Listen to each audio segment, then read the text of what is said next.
Hello everyone, and welcome back to our channel, Forever in Memory. In this video, we'll be honoring American celebrities who have passed away today and in recent days, along with other notable figures from around the world. Before we begin, please show your support by giving this video a like. It really helps the channel. Thank you. And let's get started.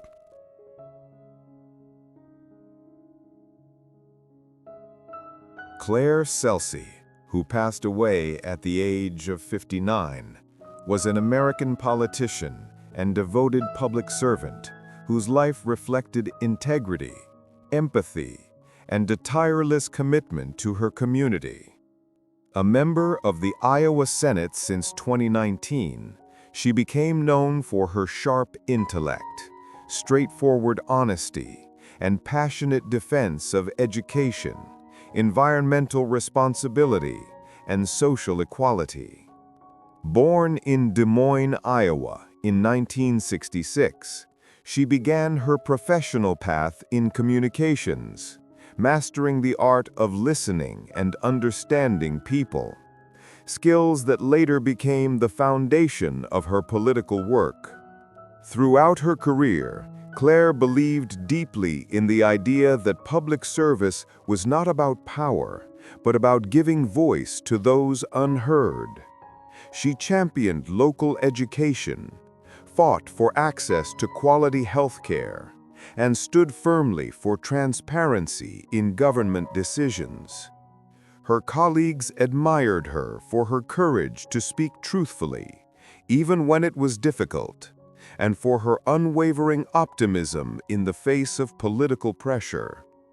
In every project and initiative, she carried the belief that progress begins with compassion and collaboration. Claire Celsey's legacy lives on through the countless people she inspired, teachers, activists, and young leaders who saw in her a reminder that one person's dedication can truly make a difference.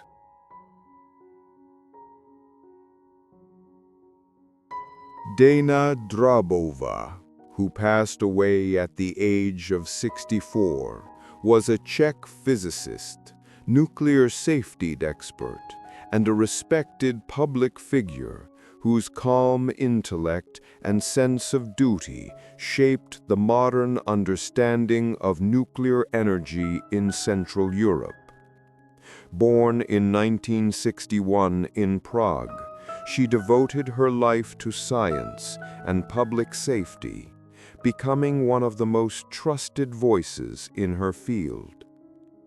As the long-serving chairwoman of the State Office for Nuclear Safety, Drabova guided the Czech Republic through decades of technological progress, always emphasizing responsibility, precision, and the protection of people and the environment. Her clear, measured communication style earned her the nickname the First Lady of the Atom, as she became not only a scientist, but also an educator who could make complex issues understandable to everyone. Beyond her scientific achievements, Dana Drabova was admired for her humility and unwavering moral compass. She entered public service with the same discipline she brought to her laboratory work, methodical, patient, and rooted in truth. Throughout her career, she advocated for international cooperation in nuclear safety, believing that knowledge should unite, not divide nations. Her legacy remains one of brilliance and trust. To those who worked with her, she was more than an expert. She was a symbol of rationality and courage in an age of uncertainty. Dana Drabova's voice, always calm and full of wisdom, will continue to echo in the scientific community she helped shape. John Woodvine, who passed away at the age of 96, was an English actor of remarkable depth and presence, remembered for his commanding voice and dignified performances on stage and screen. Born in South Shields in 1929, he trained at the Royal Academy of Dramatic Art and soon became one of Britain's most respected character actors. Over the decades, his work spanned theater, film, and television, bringing intensity and intelligence to every role. Audiences across generations knew him from his appearances in An American Werewolf in London, Z-Cars, and Doctor Who, where his performances carried both authority and emotional nuance. On stage, he was a longtime member of the Royal Shakespeare Company, where he brought Shakespeare's language to life with rare clarity and power. John Woodvine's career reflected his deep respect for the craft of acting, precise, patient, and honest. He believed that every role, no matter how small, was a chance to reveal something true about the human condition. Colleagues remembered him as a generous mentor, a man who valued integrity above fame. His legacy endures not only through the characters he portrayed, but through the quiet professionalism that defined his life. John Woodvine remains a symbol of the classic British actor, disciplined, articulate, and profoundly human. Franz Josef Wagner, who passed away at the age of 82, was a German journalist and writer known for his provocative style, sharp pen, and fearless commentary that often stirred both admiration and controversy. Born in 1943 in Olomouc, then part of Czechoslovakia, he became one of the most recognizable voices in German media, especially through his long-running column in Bild, where he addressed political, cultural, and social topics with disarming honesty and emotion. His writing was never neutral. It was vivid, personal, and unapologetically direct. Wagner mastered the art of speaking to ordinary people, blending humor, pathos, and outrage in a single paragraph.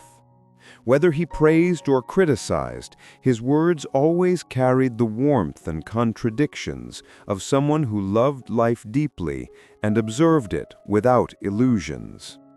Before becoming a columnist, he worked as a reporter and editor for several major German publications, covering international events and interviewing some of the most influential figures of his time.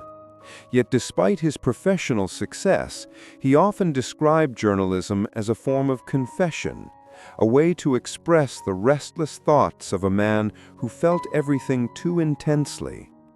Franz Josef Wagner's career reflected a lifetime of curiosity, rebellion, and humanity. His legacy remains in the lines he wrote, bold, emotional, imperfect, and unmistakably his own. A voice that captured the rhythm of modern Germany and the fragile beauty of speaking one's mind. Muhammad Tahir Ayala, who passed away at the age of 74, was a Sudanese politician and economist who played a key role in his country's transitional period, serving as Prime Minister in 2019 during one of the most turbulent chapters in Sudan's modern history. Born in 1951 in the city of Dongola, he dedicated his life to public service, economic reform, and the dream of national stability. Educated in economics at the University of Khartoum and later abroad, Ayala was known for his pragmatic mind and his belief in development through infrastructure and industry. Before becoming prime minister, he served as governor of the Red Sea State and later of Gezira State, where he earned a reputation for effective governance and a hands-on approach to regional challenges. His brief tenure as prime minister came at a time of deep unrest as Sudan faced protests, political change, and the hope for democracy after decades of authoritarian rule. Through these challenges, Ayala sought to balance reform with order, often standing between the demands of the people and the complexities of the state. Mohamed Tahir Ayala's legacy is that of a leader who tried to bridge Sudan's past and its uncertain future. He will be remembered as a figure of discipline and resilience, a man who believed that progress required patience and that even in chaos, duty to one's nation must come first. Ahmed Taleb Ibrahimi, who passed away at the age of 93, was an Algerian politician, intellectual, and statesman whose long public career helped shape the nation's post-independence identity. Born in 1932 in Sétif, he grew up during the final years of French colonial rule and became part of the generation that dreamed of a free and self-determined Algeria. Trained as a physician before entering politics, Ibrahimi brought to public service the precision of a scientist and the conviction of a patriot. As Minister of Education from 1965 to 1970, he led major reforms that aimed to rebuild Algeria's school system, restoring Arabic language and culture to a central place in national life after decades of colonial suppression. His vision was to create an education rooted in heritage, yet open to progress, one that could prepare Algerian youth for the modern world without losing their identity.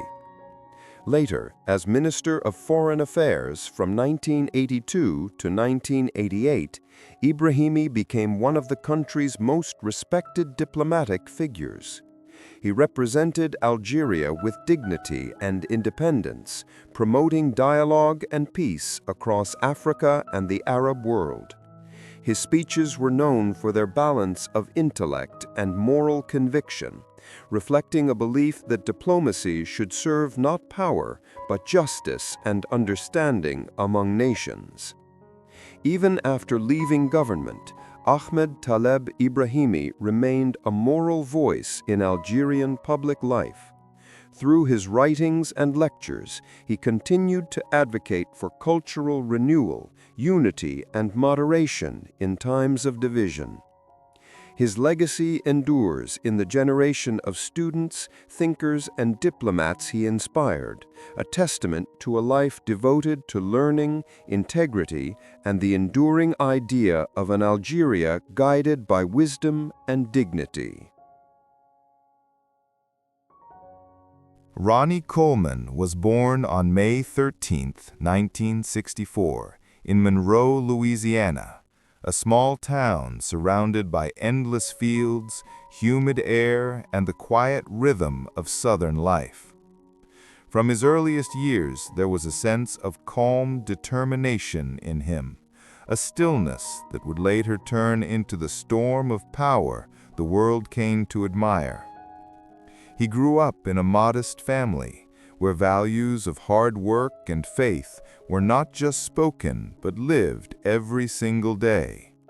His mother, Jessie Benton, worked tirelessly to raise her children, and young Ronnie learned early that strength had many faces. Sometimes it was the strength to lift weights, and sometimes it was the strength to keep moving forward when life tested you. At school, he showed a natural gift for sports. Football became his first love, not for glory, but for the discipline it demanded. His teammates often said he was quiet but relentless, never backing down, always pushing harder. When he entered Grambling State University, he joined the football team and played as a middle linebacker, carrying with him that same intensity. There, he learned what it meant to lead, to endure, and to sacrifice. In 1986, he graduated with a degree in accounting, stepping into adulthood with no idea that his life was about to take a completely different turn. After finishing college, he moved to Texas in search of work and stability. Life wasn't easy. Despite his education, jobs were scarce, and Ronnie soon found himself working as a police officer in Arlington, Texas. It was an honest job, full of long nights and unpredictable days, but it was there, among his colleagues and daily patrols, that destiny quietly walked into his life. One day, a fellow officer noticed Ronnie's natural build and invited him to a local gym, Metroflex Gym, a place that would change everything. It wasn't fancy. The air smelled of iron, chalk, and sweat. But the moment he walked in, something inside him came alive. The sound of weights, the raw energy, the quiet war between body and will. It all spoke to him in a language he didn't yet fully understand. Under the guidance of Brian Dobson, the gym owner and trainer, Ronnie began to lift seriously. The weights were heavy, but his determination was heavier. He didn't complain, didn't make excuses. He just trained every day with the same discipline that once carried him through the football field and the long patrol shifts. People around him soon realized that this man had something extraordinary, not just physical strength, but an indomitable mind. The gym became his sanctuary, the place where he could release the exhaustion of daily life and reshape himself into something greater. Ronnie's transformation was not sudden. It was forged through years of silent repetition, through the countless sets done after everyone else had gone home. He wasn't driven by fame or recognition, only by the pure love of challenge. In those early years, when he competed for the first time and didn't win, he didn't feel defeated. He saw every loss as a lesson, every ache as a sign that he was alive and evolving. Behind his calm smile was a fire that refused to fade. Those who trained with him often said he had a strange kind of joy in suffering. The harder it got, the more alive he seemed. He believed pain was not the enemy, but a teacher. That belief would become the foundation of everything he achieved. When he lifted weights, it wasn't just his body that moved, it was his spirit. He carried within him the soul of a worker, a fighter, a believer. By the time the world began to notice him, Ronnie Coleman had already lived 1,000 small battles inside that hot Texas gym. Every rep was a quiet promise to himself, to be better, to go further, to honor the gift of strength he had been given. He was still the same humble police officer, still serving his community by day and transforming his body by night. But beneath that uniform and that modest smile, a legend was forming, one that would soon redefine what human power could look like. As the 90s unfolded, Ronnie Coleman's life entered a new rhythm, one that balanced duty, discipline, and an unrelenting hunger for progress. By day, he wore the blue uniform of the Arlington Police Department, patrolling the quiet streets and helping those in need. By night, he transformed into something else entirely, a force of nature inside the walls of Metroflex Gym. The weights clanged like thunder, the air thick with heat and iron dust, and Ronnie, drenched in sweat, trained with an intensity that bordered on spiritual. His coach, Brian Dobson, saw the transformation firsthand. Under his mentorship, Ronnie prepared for local competitions, though few could imagine that this quiet officer with a shy smile would one day dominate the bodybuilding world. He entered his first contest, the Mr. Texas Championship in 1990, and won both the heavyweight and overall titles. It was a beginning, not yet a legend, but the spark that would ignite one. Yet even after that victory, Ronnie remained humble. When others celebrated, he went back to work the next day, serving his community, patrolling the same neighborhoods. Fame had no hold on him. The iron did. In the years that followed, the bodybuilding world began to change, and so did Ronnie. He entered competitions but rarely placed high. Many would have quit after repeated disappointments, but quitting was not part of his vocabulary. For him, every loss was a step closer to mastery. He trained harder, studied his form, perfected every muscle. His life became a pattern of exhaustion and rebirth, police shifts, gym sessions, rest, and then back to the grind. It was during this time that he began to say the words that would later echo through generations. "Ain't nothing but a peanut," and "Yeah, buddy." Those phrases, said between breaths of pain and laughter, captured the essence of who he was. A man who found joy in the very struggle that broke others. In 1995, Ronnie's career began to shift. He started placing higher in major competitions, and by 1997, the bodybuilding community could no longer ignore him. His body had evolved into a perfect blend of mass, symmetry, and conditioning, a sculpture carved from sweat and willpower. But behind the glory, there was sacrifice. The training was brutal. His diet was strict to the point of obsession. Every day, he consumed mountains of food just to fuel his enormous frame, often eating the same meal 6 or 7 times a day. Sleep became a rare luxury. Pain became a familiar companion. Then came 1998, the year everything changed. Ronnie entered the Mr. Olympia competition, the highest stage in bodybuilding, facing giants like Flex Wheeler and Kevin Levrone, men who had long dominated the scene. No one expected the quiet policeman from Texas to win. But when he stepped on stage, the audience saw something different. Not just size, but perfection. Every muscle glistened under the lights, every movement carried authority. And when the results were announced, the world gasped. Ronnie Coleman, Mr. Olympia. It was a victory that redefined the sport.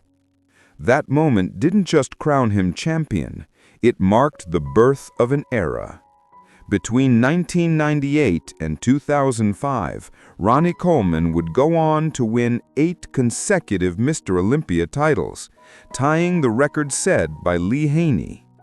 Each year, he came back bigger, stronger, sharper, defying logic, defying the human body itself. His training videos became cult classics. The sound of his voice shouting "lightweight, baby," while lifting unimaginable weight became a symbol of dedication and insanity combined. Fans across the globe saw in him not just a bodybuilder, but a symbol of what it meant to give everything for a dream. Yet behind the glory was a man who still lived simply. He continued working as a police officer well into his championship years. His colleagues often joked that Mr. Olympia could arrest you with one hand and smile while doing it.